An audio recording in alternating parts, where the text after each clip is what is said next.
tutorial on how to fill up your ink cartridges on the shortee for the first time.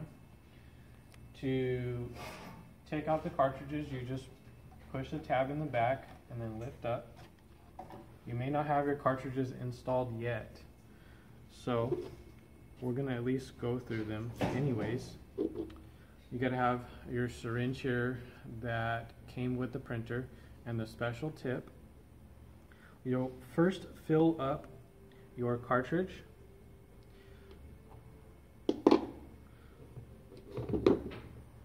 So just make sure that if you receive these bottles with these tips that they're nice and snug.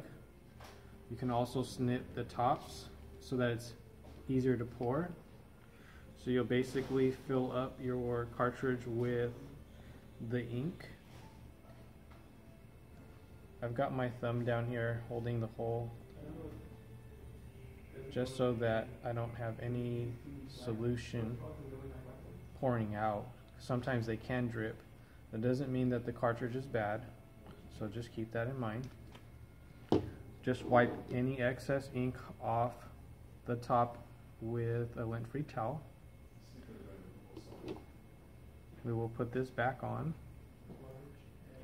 Now, what you'll need to do is that since the ink is traveling through the cartridge, you can just set it down on the side or in the edge of a table so that you can just let it travel through the pathway on the cartridge.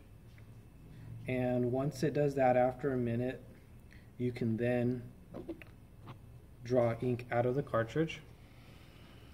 So we'll have to tilt like this.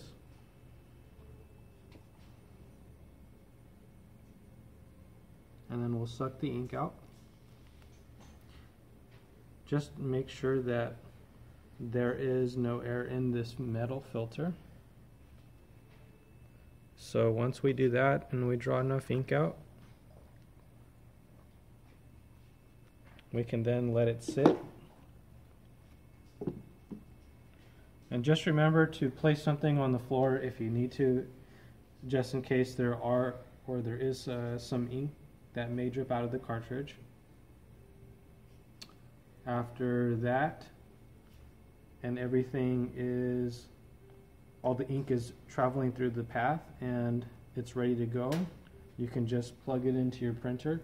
Do the same process for each cartridge and then do an ink charge, and then you're ready to go.